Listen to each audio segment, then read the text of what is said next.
Hello, everyone. Hope you had a great week. Hope you're having a great weekend. It's not over yet, you know. Wake up, smell the roses, piss on them.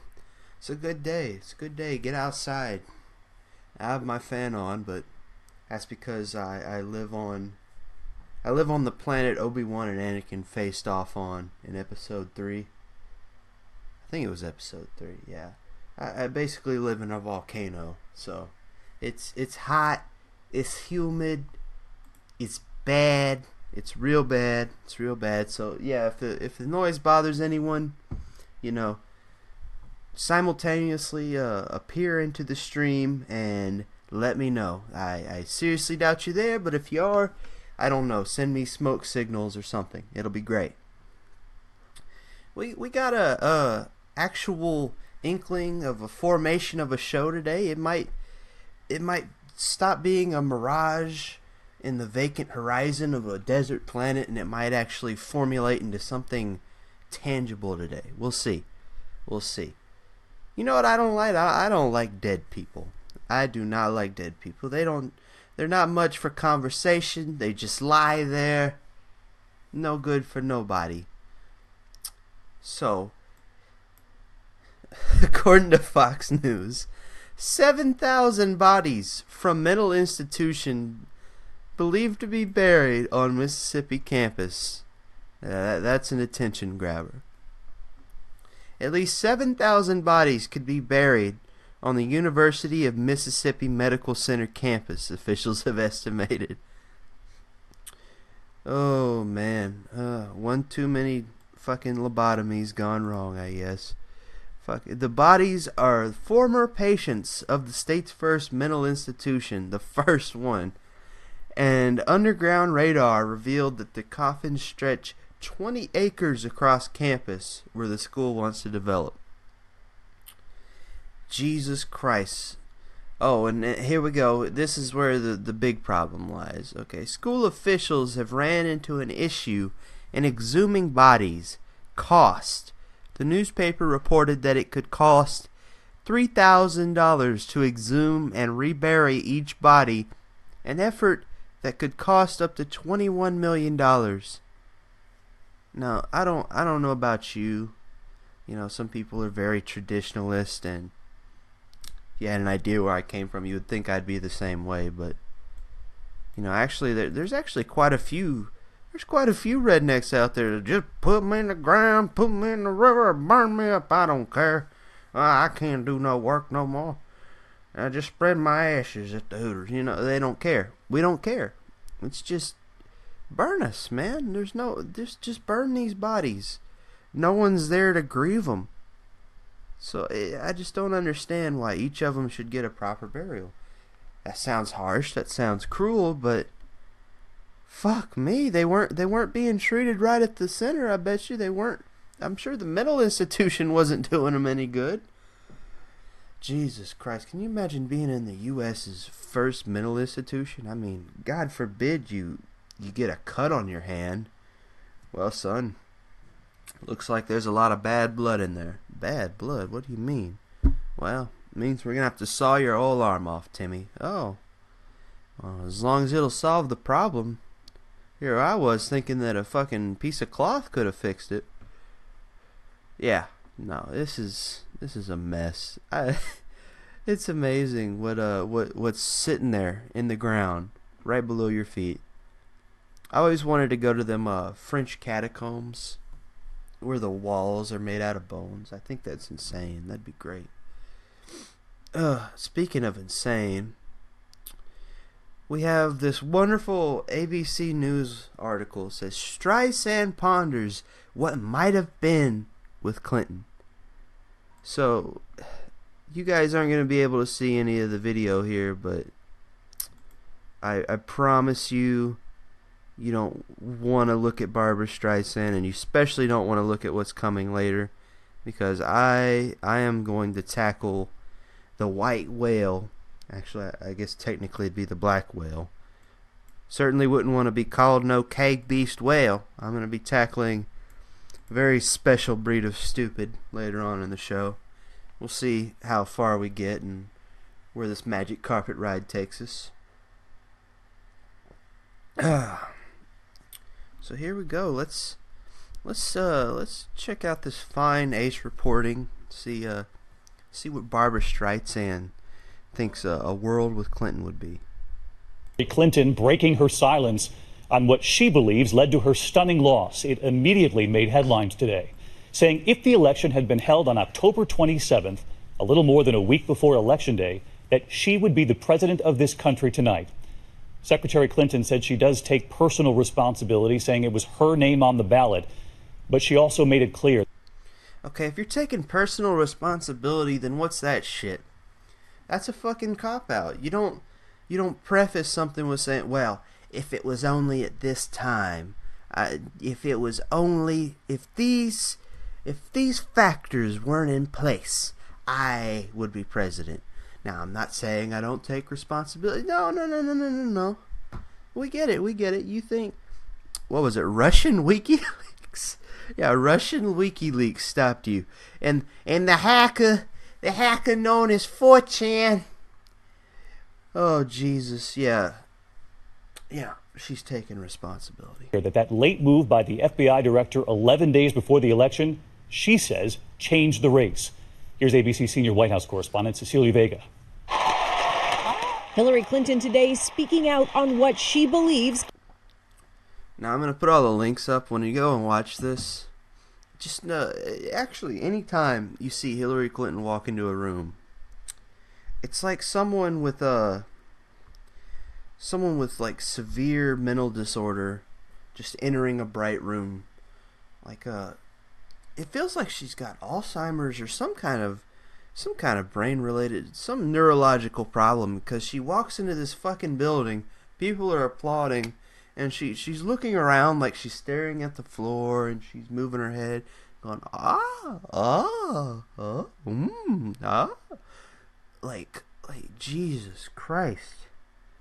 Does she like walk into a church with like Roman columns and nice marble architecture, and does she just marvel at it, or does she look at the seats and go, oh, they put velvet linen on the seats. Wow, that'll be comfy. I mean, there's something wrong with her. She's gonna run. She's gonna run in 2020. You know she is. They're gonna be holding her up with fucking stilts. They're gonna be sticking her up. They're gonna be propping her up. A scarecrow is gonna be running in 2020. Jesus, this is sad. Cost her the election. I take absolute personal responsibility. I was the candidate. I was the person who was on the ballot. Shouldering some of the blame, but not all of it. I was on the way to winning until the combination of Jim Comey's letter on October 28th and Russian WikiLeaks. Oh boy, there it is. Russian WikiLeaks. You know, it's easy to feel emboldened when everyone around you, your whole campaign staff, everyone in the media is colluding with you.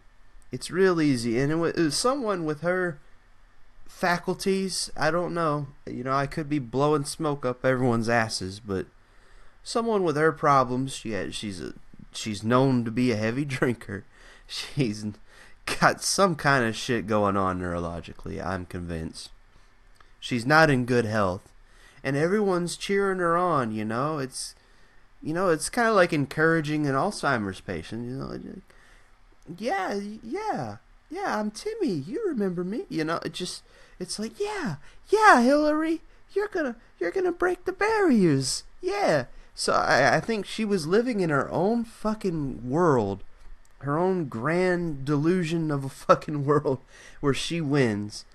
And I think it really got to her, and that's sad to say when you're fucking running the gambit and you're setting everything up that you don't know where reality is. Raised doubts in the minds of people who were inclined to vote for me but got scared off. Team Clinton believes that is the day she lost the race. Clinton was in the air when the FBI director announced he was looking into her emails yet again. The election was less than 2 weeks away. If the election had been on October 27th, I'd be your president. And it wasn't. The news dominated the front pages, and Clinton, who is now... Okay.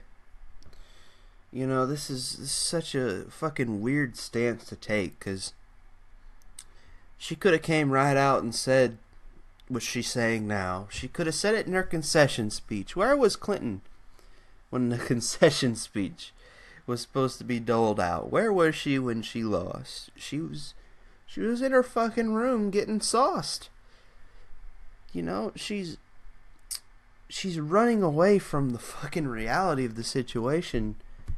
And this is backtracking. This is covering her ass so she might have a fucking chance in 2020, which she won't. Because when you run against somebody as unpopular and as unfavorable as Trump, and you still fucking lose with the media on your side, that tells me something. That tells me you are not trustworthy. You are not likable. You're not presidential material. And she's going to use the pussy pass. She's going to use the fucking same old rhetoric. I swear, this is sad. Tell us about them Russian WikiLeaks, Clint. Now writing a book about her experience, says she paid the price. Did we make mistakes? Of course we did. Yeah, them broken Blackberries.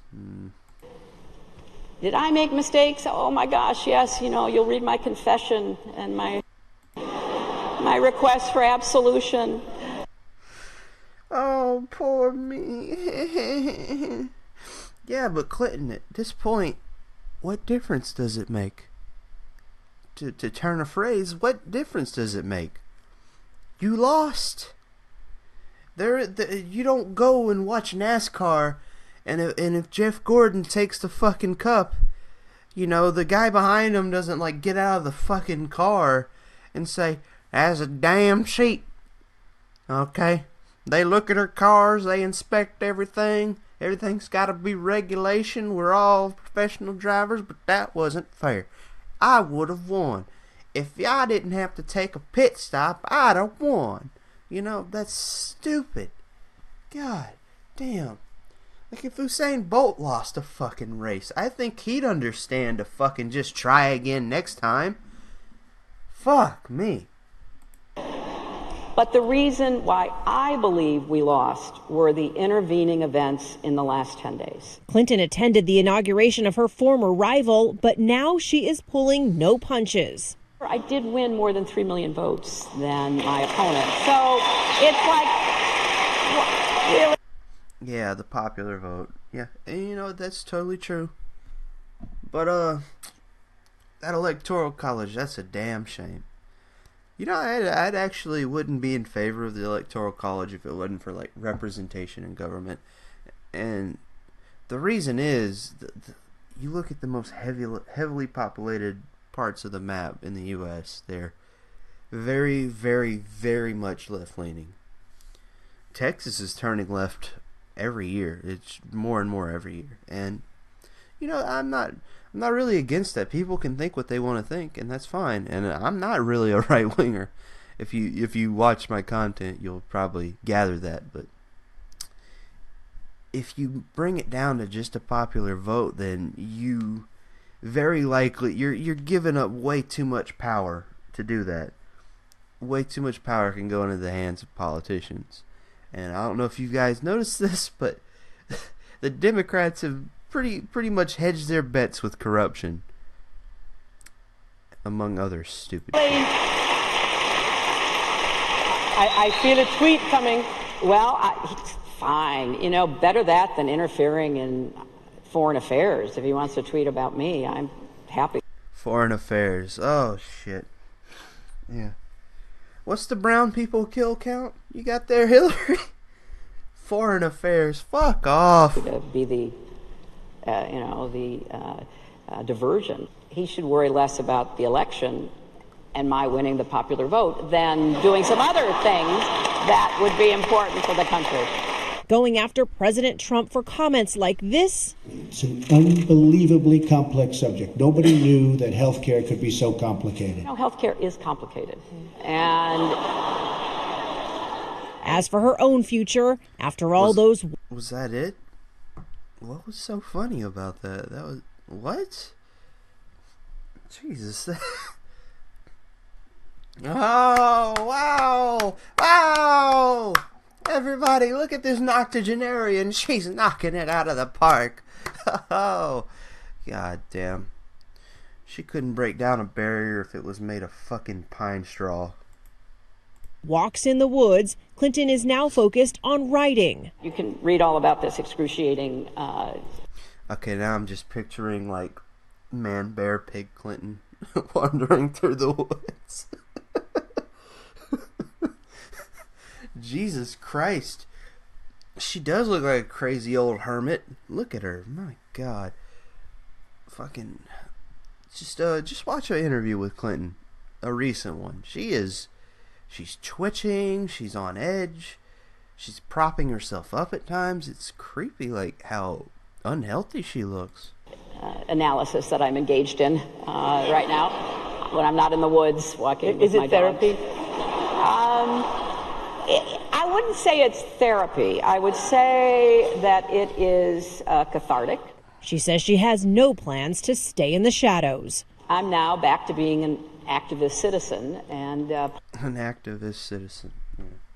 You're now back to being a puppet master. Part of the resistance. La resistance. You know, this resistance is the most un-grassroots resistance I've ever seen. It's amazing. God damn. This, 20 Kendall Jenner Pepsi ads couldn't add up to how cringy Hillary can be. Oh my God. All right, she says she's part of the resistance. Cecilia Vega with us live tonight. Anyone who thought Hillary Clinton is going away, it would appear that's not the case. Cecilia, you covered this campaign. You've talked to your sources tonight. Is there a chance she is considering another run in 2020? Yeah, well, David, 2020 is still a long way off, but this is what I'm told. She no longer wants to sit on the sidelines, and while we can expect to hear and see Hillary Clinton a lot more in the months and weeks to come, it will be as an activist, not a candidate, David. That's interesting.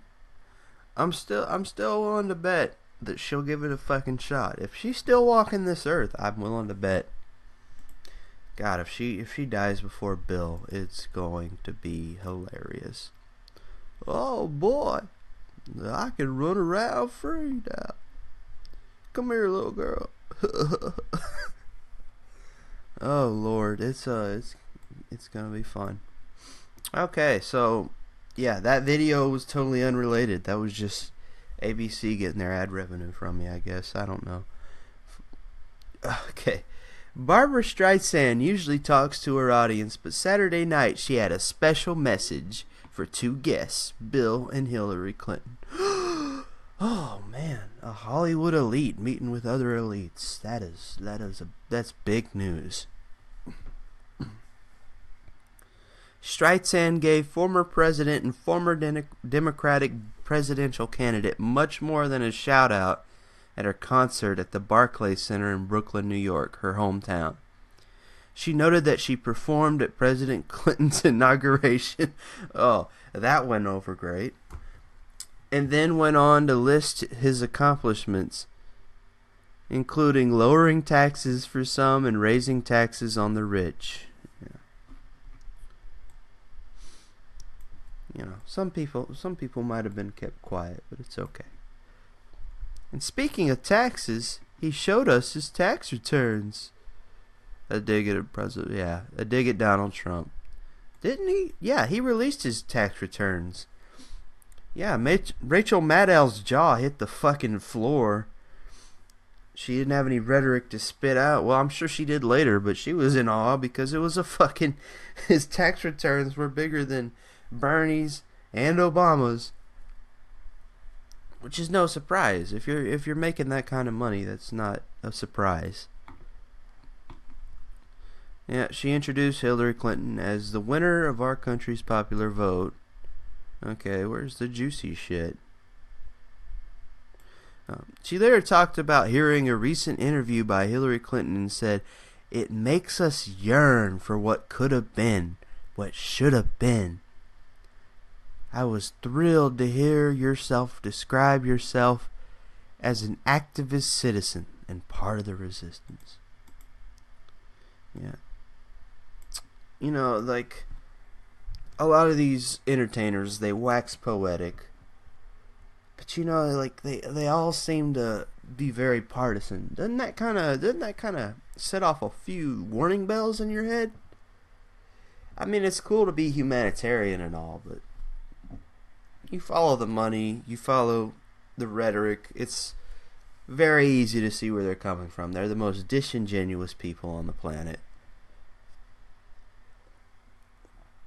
Yeah.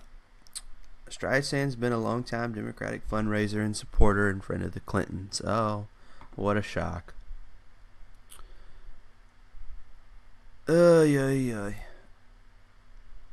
So in response to that, we get Piero, you're a loser, Hillary, get back in the woods. Oh. Just see, we got a video saying opening statement, but I guarantee you it's going to be hogwash. She's back. So Hillary Clinton comes out of the woods in her first one-on-one interview and says the presidency was stolen from her because of the Russians, WikiLeaks, Comey, the FBI, and of course... No, not Russians and WikiLeaks. Russian WikiLeaks. That's a huge detail. Commandant Assange. Comrade Assange. It was all his doing. Let's not forget that. WikiLeaks, Comey, the FBI, and of course, misogyny. And in a moment of temporary madness, she harkens back to October 27th, all dreamy-eyed, saying that she'd be our president if only the election were held on that day. Hillary, snap out of it. I'm tired of going through this with you.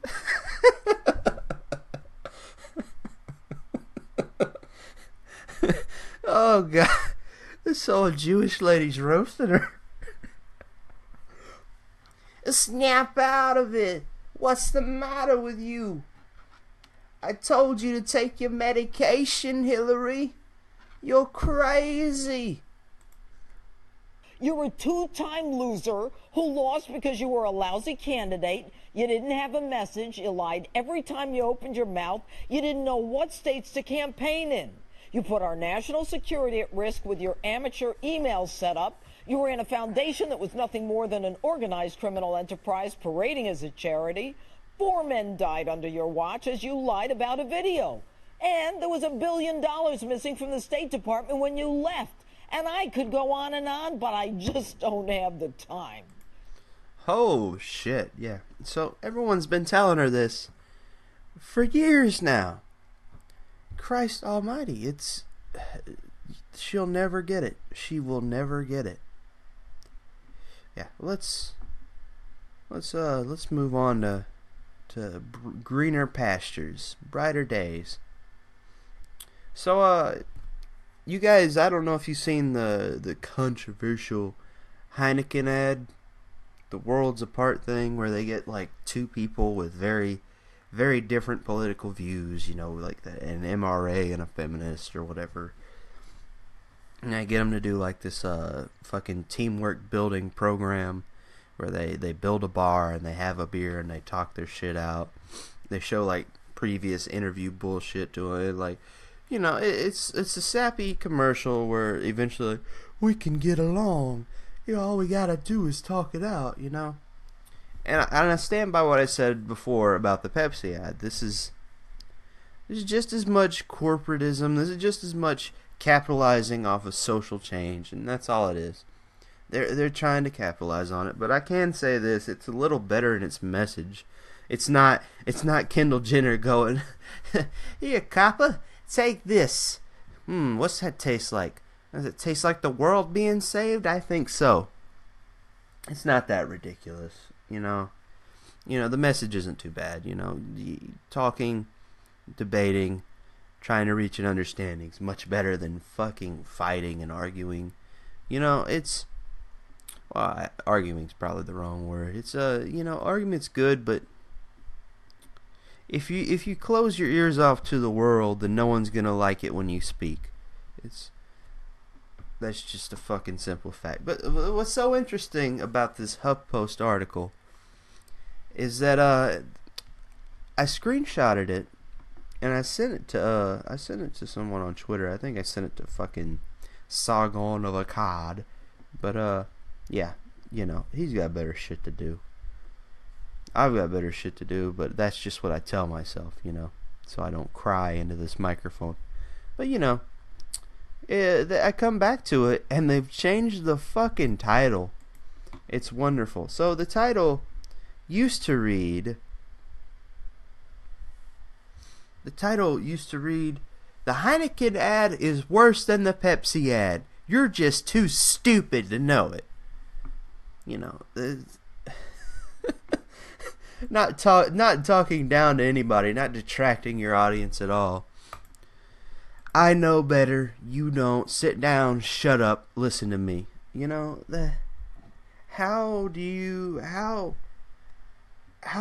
what? How do you expect to get anywhere being a journalist and writing that shit? So I come back and it says, here's why the Heineken ad is even worse than the Pepsi ad. Well, okay. I'm sure Huffington Post had something to do with this D.D. Delgado contributor, sorry. She's a poet, activist, a woman with a Y, a woman in search of her own truths. That's a funny way of saying putting yourself in an echo chamber. Bigotry section. Good God. Bigotry, sexism, and transphobia aren't just differences of opinion. Yeah, not when you classify everything as that. You know, it's it's a very easy cop-out. But let's not judge. Let's not rush things. Let's see what she has to say for herself. And if you haven't seen the Heineken ad, I'll put another link up. But if you ask me to describe the worst blind date ever, it goes something like this. We arrive at an abandoned warehouse for drinks. My date looks like a cross between John Malkovich and Britney Spears when she was struggling. What? I can tell I'm gonna need to get drunk to get through this. But first, for no discernible reason, we have to build an entire fucking bar from scratch. Now I'm sweating. Midway through the date, it's revealed the person I'm working with is an actual neo-Nazi. Okay, let's stop there for a sec. The bar they build is literally the simplest fucking build-a-block bar you can imagine. It's like 3 or 4 pieces of wood and a fucking slab. Like, if that's tiring you out, then you obviously don't fucking do much. The bourgeoisie, man, how dare you make them sweat? All these jokes aren't hitting. The person you're working with is an actual neo-Nazi. Okay, are we going to get into how that is? Or is that just going to be a statement that you're going to make? A strained conversation ensues about why my humanity isn't up for debate. Then we drink the third shittiest beer on the planet until one of us dies from kidney failure. The end. Okay, bitch, listen. The third shittiest beer on the planet is probably Bud Light. Yeah, Bud Light's awful. I don't care who you are. Fuck off if you like Bud Light.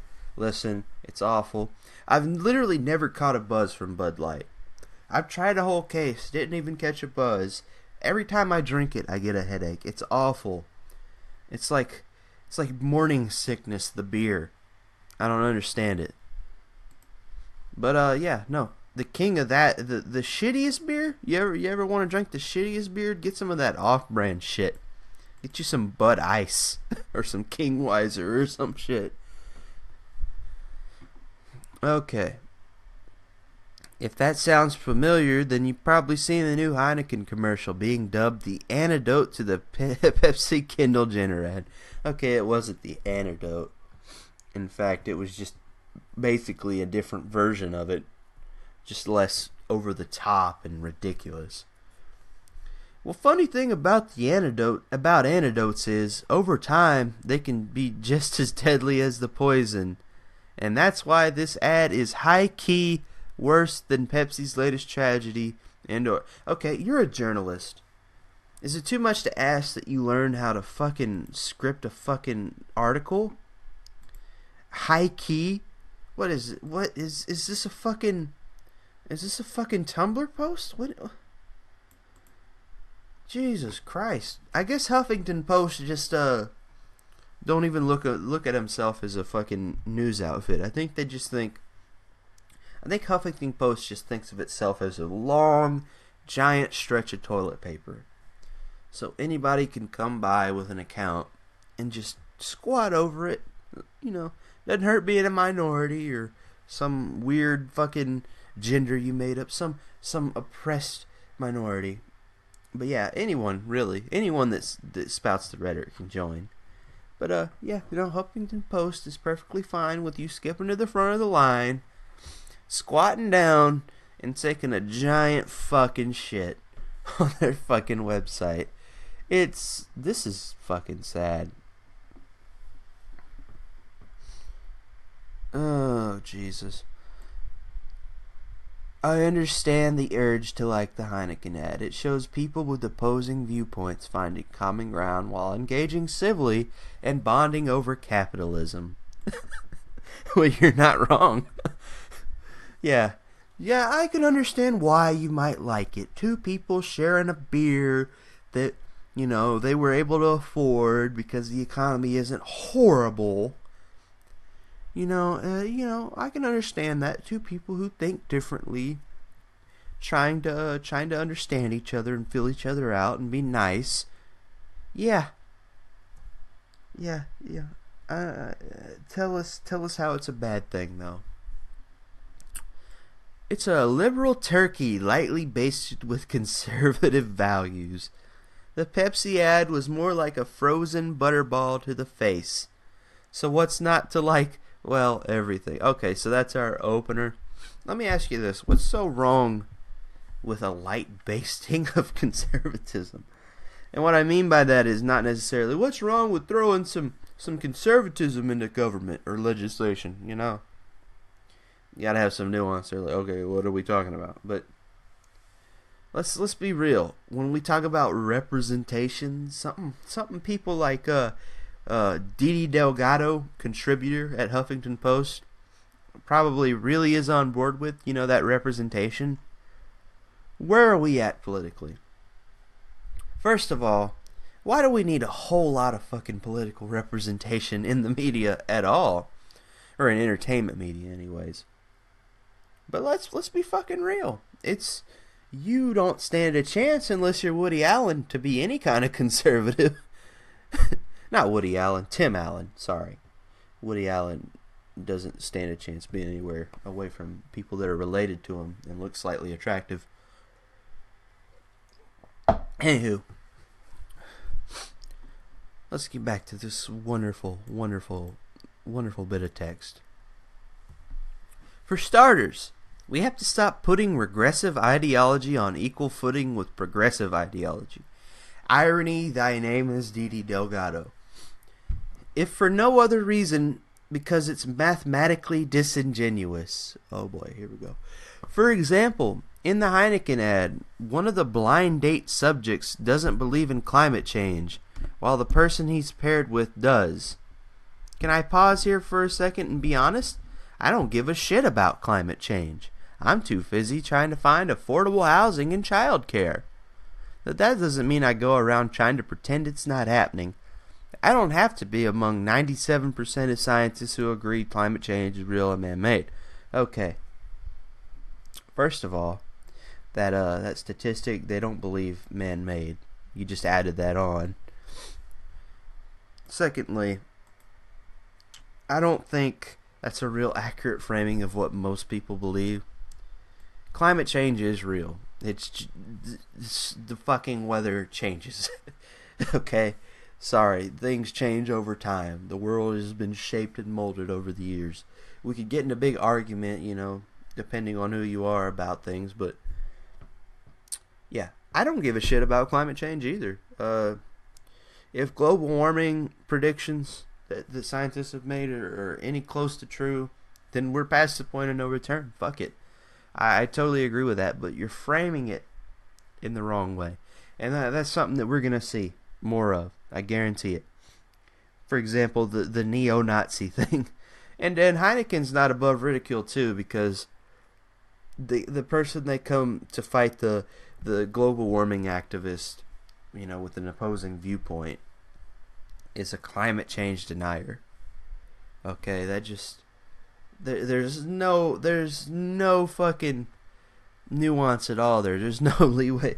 There's no, well, this is my opinion on climate change, but it's a little more than just a broad I don't believe in it, and nice, that's nice. It's real easy to characterize your enemy that way. Though Heineken, I wouldn't say. I would say they weren't trying to really make an enemy out of those people, but who knows? Let's see. I know climate change is real because I gave birth in November and my child has only seen snow twice. Even though we live in New England, she sleeps in the freezer. What the fuck? That's not funny. That's not funny. When you come out swinging like this and your jokes don't hit at all, and you sound like a scorned bitch, then that doesn't sell.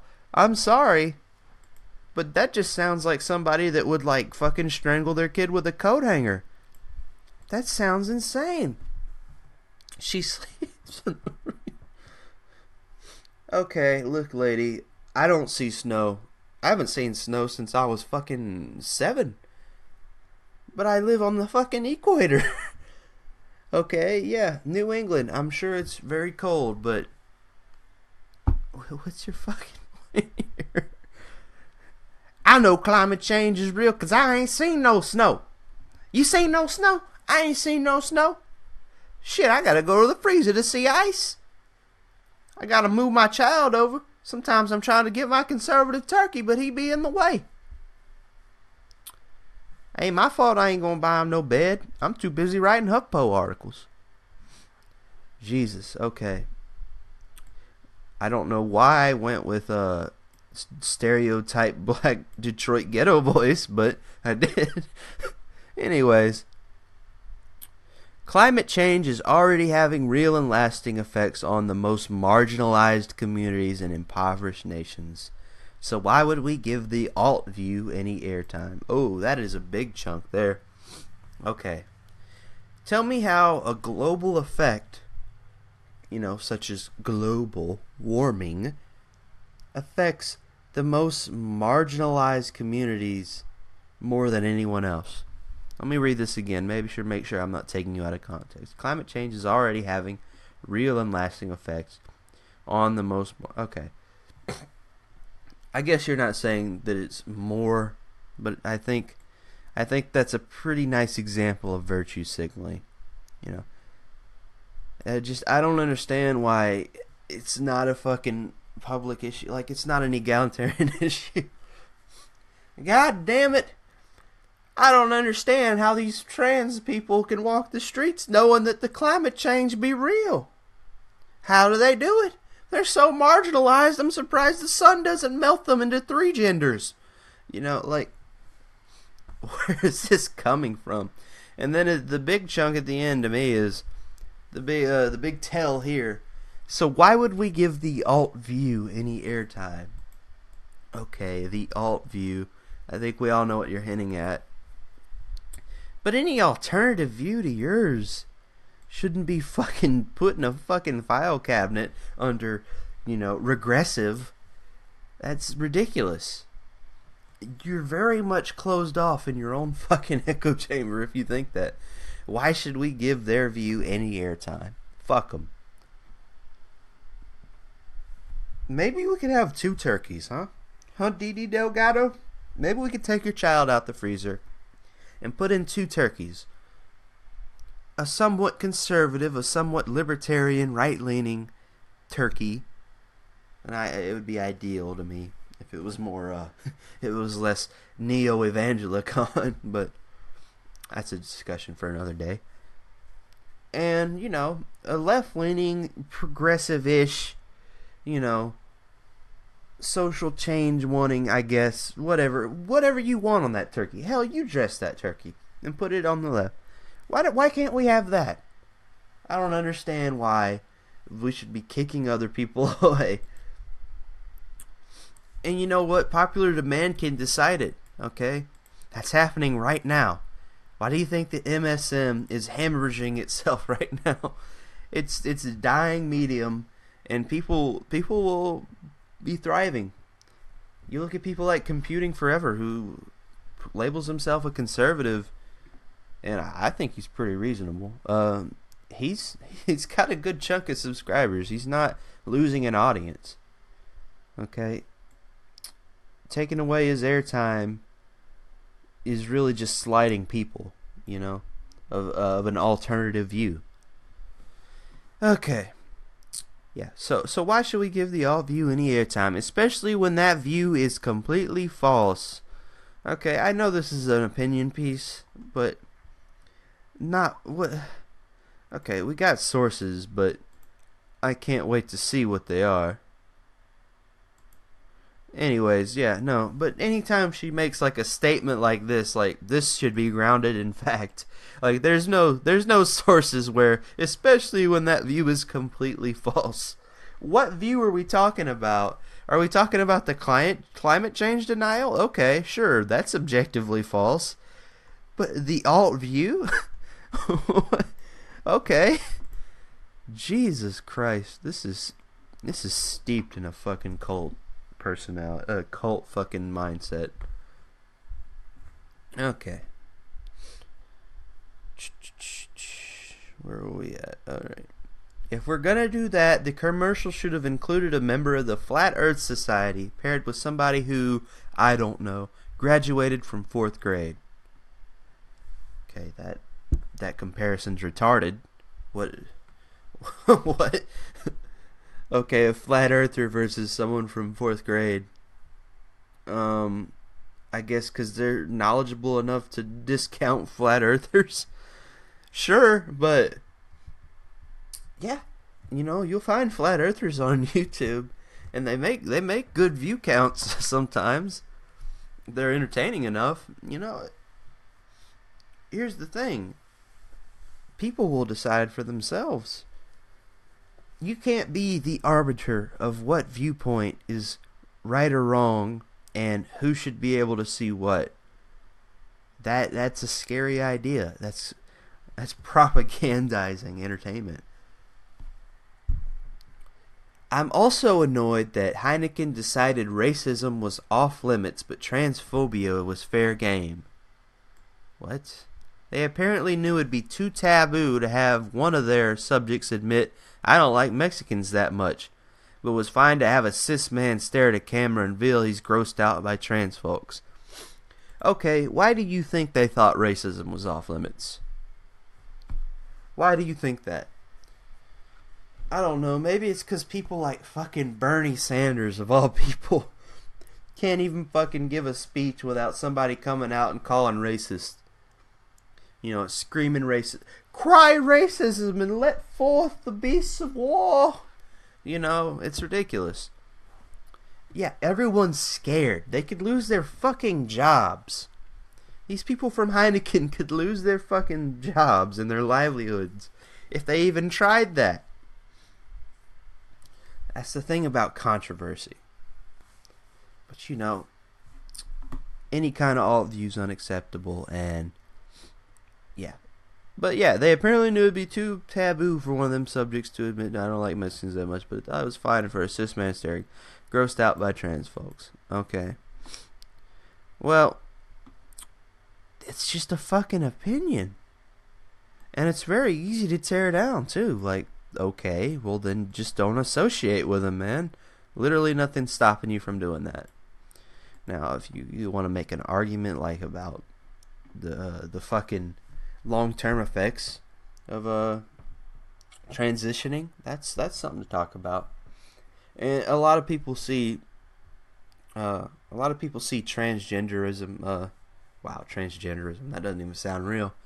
A lot of people see people who transition to their gender to have a mental disorder.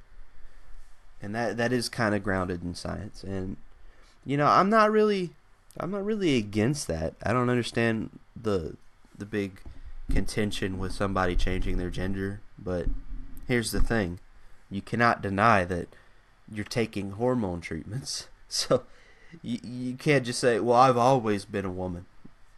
No, that's what transitioning means. You're transitioning from a man to a woman. But yeah, I think they could get away with it because people are more nuanced on their views with that. However, when someone screams racist, it's pretty much over. You pretty much fucking done. Okay. By doing so, Heineken managed to aid normalizing bigoted and violent views. Okay, woman. How many people do you think tune in on ads and go, there we go, that's my viewpoint. I've been waiting. God, thank you, Heineken. I was wondering, where should I stand on transgender people? I really need somebody to be the arbiter of my opinions on transgenders. Transgender people, what do I think about them? Oh, I think they're kind of gross. Thank you, Heineken. I'll put that in the fucking ledger. Are you insane? Okay, so like what? Did you see one Hillary Clinton campaign ad and go, yep, that's who I'm hedging my bets on. That's who I'm voting for. No need to look into that. Oh, what? Glass ceiling? Break through it? Good enough for me? Like, this is you're basing this on the assumption that people are that fucking stupid. Why do you think people were so pissy with the fucking Pepsi ad? Because they knew it was hokey. They knew it was BS. They knew it wasn't genuine. They'll look at this Heineken ad and they'll tune out. It's real fucking simple. Okay. Not to mention, his pseudo-acceptance at the end of the ad was a thin, white, passing trans woman with military experience. Oh, so that wasn't a good enough trans woman for you. What? Maybe they wrote that in, Didi Delgado writing at HuffPost. Maybe they wrote that in so like he could find some things to connect with. Maybe they thought, well, a military background, they could start their conversation out and that could be a point of interest for him. Maybe he can relate. Maybe he had military experience. And then when we drop the big trans bomb, he'll say, well, maybe we're not so different. That's kind of just how writing works. But then again, you wouldn't know what fucking writing is. You stuff your child in a freezer.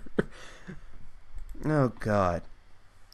I doubt he'd have been down to pop bottles with a fat black trans woman with 5 o'clock shadow and no intention or resources to transition. Okay, how do you know that? How do you know that this fictional character wouldn't be okay with that? I mean, if he was so easily swayed by one shitty Mexico Light beer. I say Mexico Light as in it's about as plastic and fake as McDonald's, but you know what I mean. How do you know that? Just where are you getting this? Is this a Mafil's argument? This feels like a Mafil's argument. For me, the final pairing was the most infuriating. It featured a presumably queer black woman. Okay, a lot of assumptions are being made, a lot of presumptions, and they're all from you. Okay, where's the prejudice coming in? Because it feels like it's coming from this article, not Heineken. Oh God, it featured a presumably queer black woman and the villain from Ant-Man. Another chord struck with your audience on light jests. At one point, he says earnestly, women need to remember that their purpose on earth is to have his children. Okay, that I don't know the context of that, but let's keep going. I had to pause the commercial at this point and go rewatch the Pepsi ad just to recalibrate my capacity for white bullshit. How is this white bullshit? Is this guy really representative of my entire race? That's not fucking fair. Okay, fine. O.J. Simpson, everything he did, it's on you now, Dee Dee. That's a mandate I'm making, since we're just gonna throw out fucking mandates. Oh my god. He's one guy. I only continued because I convinced myself that the sister might bash a Heineken bottle upside the dude's head. She let me down. Maybe because she's more compassionate and dare I say, human than you are. Maybe she's more understanding, and maybe she's willing to change the guy's mind. Maybe she's not looking at him and go, typical white man, typical cishet white male. How dare he?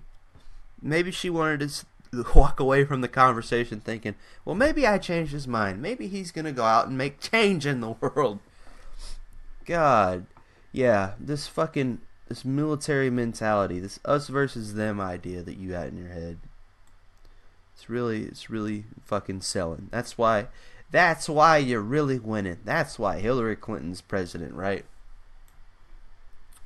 The commercial ends with everyone smiling and laughing over their bigotry and diminished humanity. Okay. Oh, I feel like my humanity's diminished from reading this fucking filth. And just like in real life, cis white women don't even bother to show up. You didn't hit all the check marks on my fucking checklist, Heineken. Next time you come to Didi Delgado, if you're gonna make a social ad, if you're gonna make an ad on social issues, you better come to Didi Delgado, contributor at Huffington Post, putter of children in fridges. Sorry, freezers. I'm sorry, Didi, you cold. You cold, Didi. Cue the sound of liberals furiously masturbating to the idea that terrible white men and marginalized folks can get along if they only spent more time building IKEA furniture and drinking a European Coors Light. Oh, I was right. I was wrong. Yeah, it is European. I don't know why I equated it with Mexico. You know, and I'm thinking of Dos Equis, which, by the way, sucks a cock. Yeah, okay. Yeah, God forbid a liberal want to change people's minds or help people see it a different way.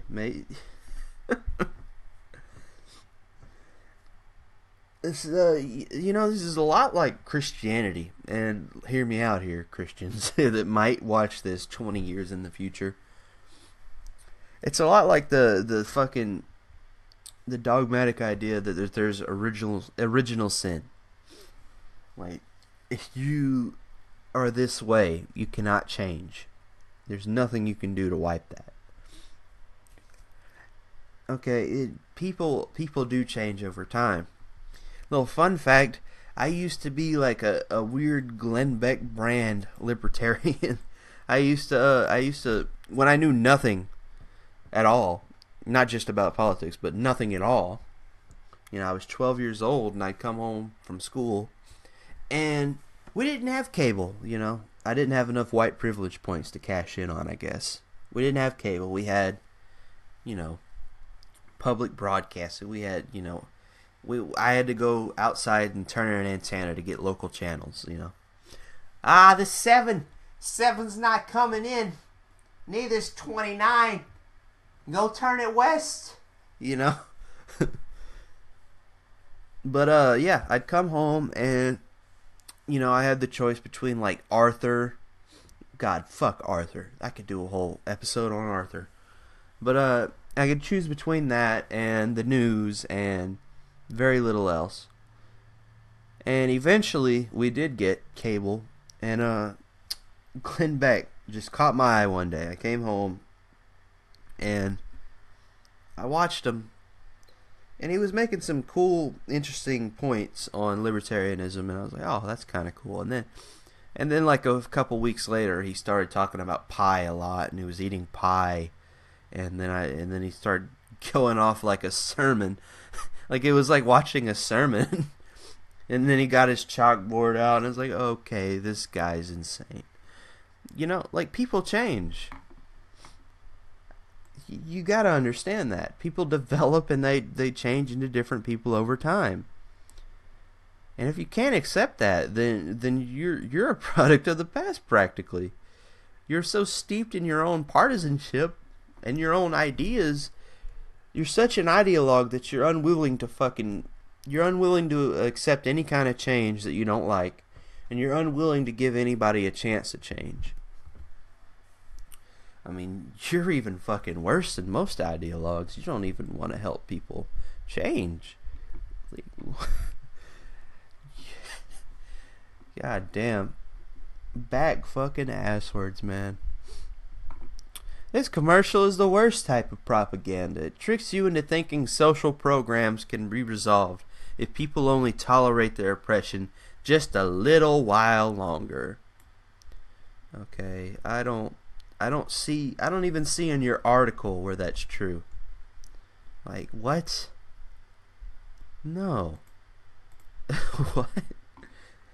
The air quotes are being used here. The marginalized people usually came out on top in the arguments. Okay, I mean, what do you want? Didi Delgado, contributor at Huffington Post, putter of children in freezers. Do you want them to, like, go and fight a war and overthrow the government together, and then, like, slap hands as like, black people march through the street with, like, banners made out of gold, and trans people go to the moon and shit? Like, what do you want? What do you want? Like, what's good enough? It's a fucking commercial. It pushes the idea that bigotry, sexism, and transphobia are just differences of opinion that are up for debate and deserving of civil discourse and equal consideration. And it makes folks think that 4-minute commercials are a viable way to address societal ills that corporations have no interest in fixing. Okay, I'll give you one thing. 4-minute commercials are not really a viable way to address societal ills. And they probably won't ever be. Alright. And corporations do have no interest. They have no interest. You're right about that too. But the thing is, if you can't handle civil discourse, then you're doing yourself a disservice. You're doing your quote unquote side a disservice. And you're turning more people on to the opposing viewpoint, because then they'll want to know what you don't want them to hear. They'll go, well, let's check out this alt-righter. Oh, he's a liberal? Okay, well, that's weird. I thought he was an alt-righter. He doesn't sound like a neo-Nazi. He's a quarter Spanish. I mean, I don't know many quarter Spanish neo-Nazis. And he's gay? Huh, that's interesting. But he's not a big fan of BLM. He's not a big fan of Black Lives Matter. What's the deal with that? Huh. Okay, that's an interesting point. That's an interesting point. I have contention with this. I agree with that. You know, people aren't so fucking robotic that they'll just accept, one viewpoint and anything else. Like, no, we can only have peanut butter and jelly on this sandwich. Fuck your bananas. Like, oh, man. Yeah. And let's remember, you're too stupid to realize that this is better. This is worse than the Pepsi ad. You're too stupid to realize it. But Didi Delgado, contributor at Huffington Post, woman, and putter of children in freezers, is here to teach you. Yeah, okay. So, yeah, like I said, links will be up later.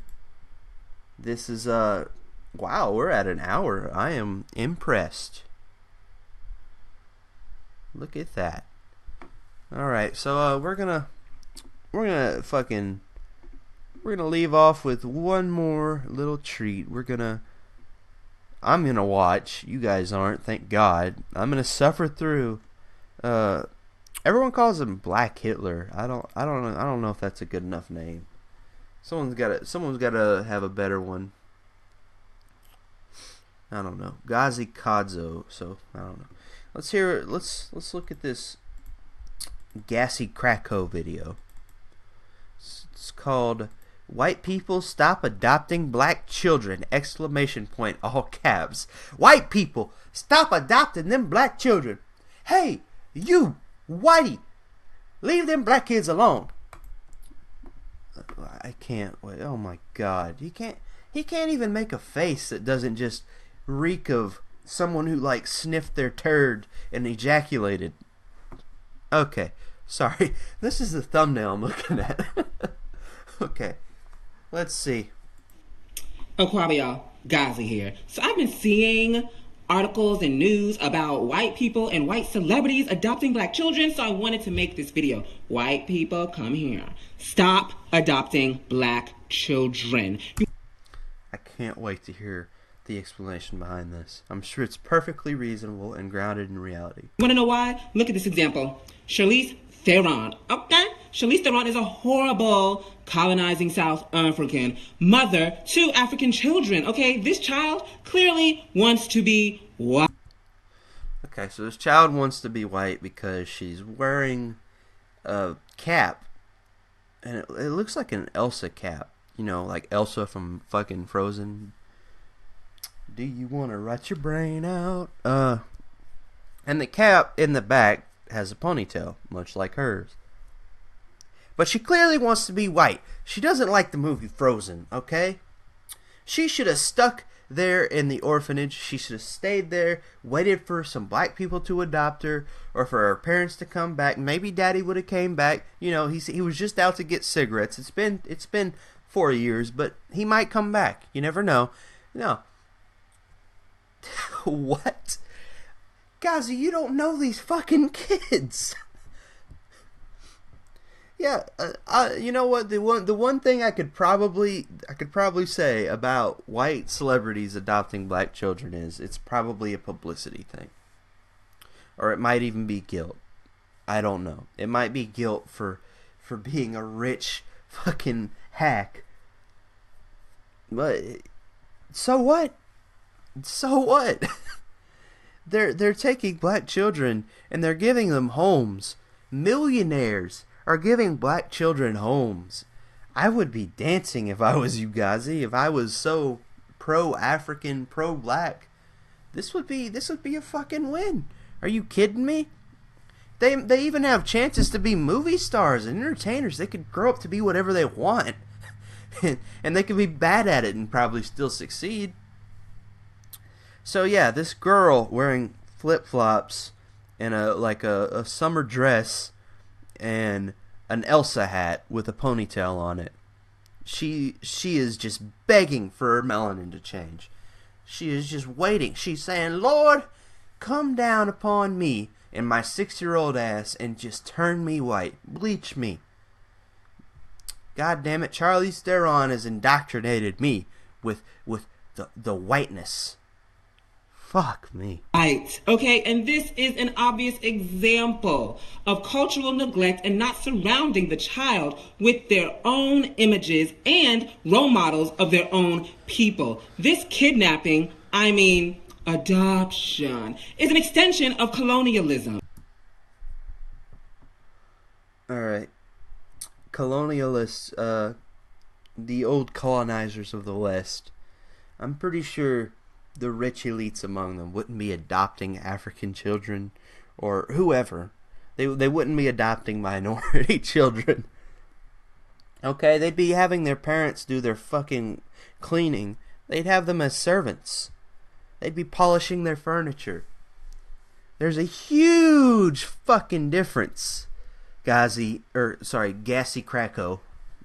There's a huge difference between colonialists oppressing fucking settlers, villagers, whatever you have it, minorities, and Charlize Theron adopting a black kid. There's a huge fucking leap there that you're making. and kidnapping? Are you fucking kidding me? First, these male Saxons undeveloped. Male Saxons, okay, you know,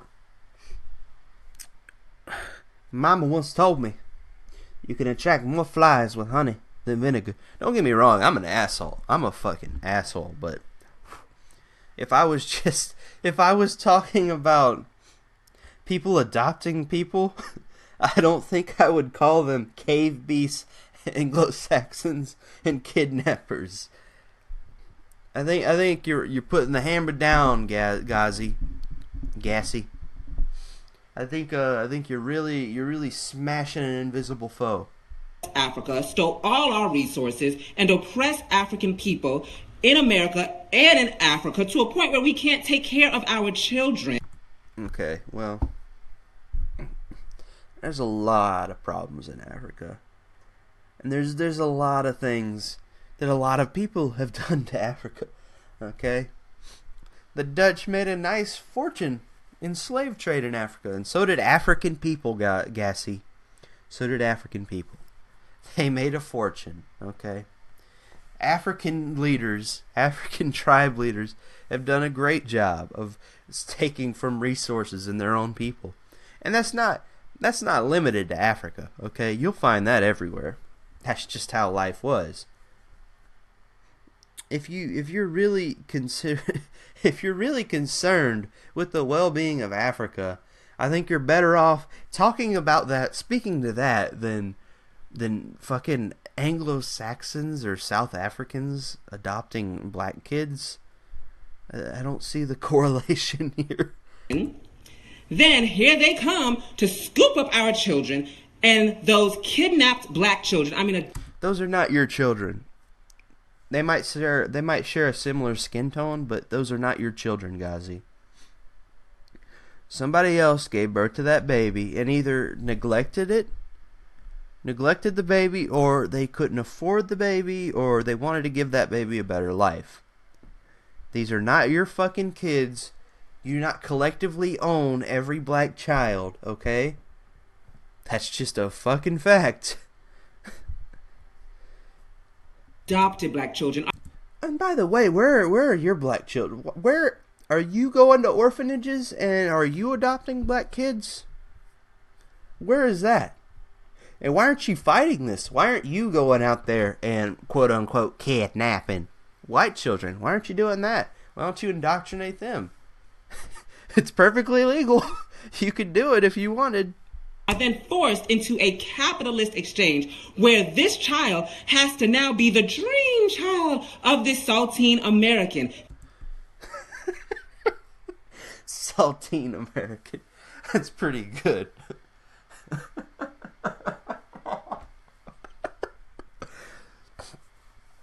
Okay. Just so they can have access to water, food, shelter, and other resources. God forbid they have that. What do you propose, Gazzy? Do you want them to go back to Africa? Do you know if their life will be any better? I mean, what's a good alternative to you? Because you're not giving me one. You're just telling me how bad it is for Saltine Americans to be adopting black kids. I don't understand why it's so awful. All while this Saltine American is directly or indirectly teaching this child that black is bad and white is good. Yeah. Where is Charlize Theron doing that? Okay, let's look that up. Charlize Theron, black is bad.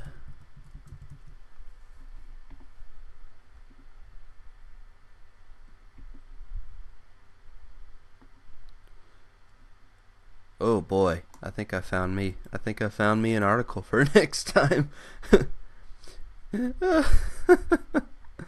I can't wait. I cannot wait to read this. Oh boy. yeah, so we got something for next time around. Y'all just remember, I'm gonna be looking at Saltine American Charlize Theron next time. Next Sunday maybe, I don't know. Good God, it's been a nightmare. Let me tell you about the video that I just uploaded. The video took 3 days to film, and when I was in the editing process, I realized the first half of the video, one of the clips, the microphone was unplugged the whole time. So I cut about like 5 seconds of audio, decent audio, respectable audio. I say respectable. The audio sounds pretty pathetic. But yeah, so I had to go back and dub over and change the whole format of the video almost. Damn near change the whole format. And it's the piste la resistance. It's fucking garbage, but it's out there. So if you're here for some reason and you don't know of my channel, it should be featured. But yeah, hop on over there. I'm at Some Dumb Redneck and check it out. It's not about this stupid shit. I'm talking about stupider shit and a la YouTube. But let's get back to the Saltine American kidnapping case. Because black is poor in poverty and white saved you from being poor and in poverty. I think you're counting race to be a much bigger factor than it actually is. It might be Hollywood trendy to save an African kid or something. It sure seems that way sometimes. You know, but that fucking aside, I don't think that the children are gonna grow up and think, white people saved me. All of it's the poor black motherfuckers. They didn't do nothing for me. You know, I was in the village and I was like, Tatongo, how about getting me one of them there kiwi fruits? And he's like, nah, man, I'm eating sand. I was like, what do you mean? Like, we ain't got no food? And I was like, well, that's just fucking mean. And then here comes Brad Pitt. He hops out of a helicopter, he does a barrel roll, and then he lands on his feet, throws a ninja star at Tatongo, and then he picks me up and he says, on behalf of the white race, I'm gonna save you, Ubuntu. And I said, damn right. And then we went to America, and now I am I'm a half saltine, half charcoal American. Look at me. I am really making it in this world. Like, what? These children are gonna grow up in a fucking free country, a nice modern country in the West, and they're going to live the lives that they want to live. The sky's the fucking limit for a child of a celebrity. Okay, now I realize there are certain issues that you might have being in that situation. Things that I won't understand. I can't put myself in the place of them. But I think the last thing on their mind is white saviors or something to that effect. I think the last thing on their mind is hating people that share the same melanin as they do. Okay, so white people, if you want to do anything good for black children, pay reparations to African people so that we can take care of our own children. Okay, we already provide aid to Africans, and it's not solving the problem. It's not. In fact, some would argue it's making it worse. What I mean by that is, people will go there, you'll see doctors go there, and you'll see them set up camp, and then you'll see, like, people selling produce and stuff, and the economy ends up struggling. No farmer is going to try to sell any crops if they know that everyone in the entire area can get them for free. That's just not going to happen. You cannot reach stability that way. I mean, I think of all people, you'd be really appreciative of black people going out and using their own merit and their own fucking willpower to get things done, to fix the fucking problem, to fix the struggle of poverty. I think that's a big deal. And don't get me wrong, humanitarianism it's not a bad idea, okay? And making a donation to Africans, that if you feel inclined to do that, that's fine. But look into the charity that you're going with. and make sure, like, you know, if you really want to make change, here's what you should do. You should go with a mission, or go on like a mission. You know, you might not even be religious, but you know, just go there. And there's non-religious people that go out there and volunteer, but yeah, go volunteer over there, do some Peace Corps stuff. Like, go out there and help them build their own fucking stability. Like, help them create a sustainable environment. This reparation thing, this fucking, I don't know if it's gonna be like, what is it? Is it a one-time payment, or is it like every month we pay a tithe to black people? I don't understand. I'm sure as hell not giving you any fucking money, Gazzy. You don't deserve any. Oh, by the way, this motherfucker had an Indiegogo.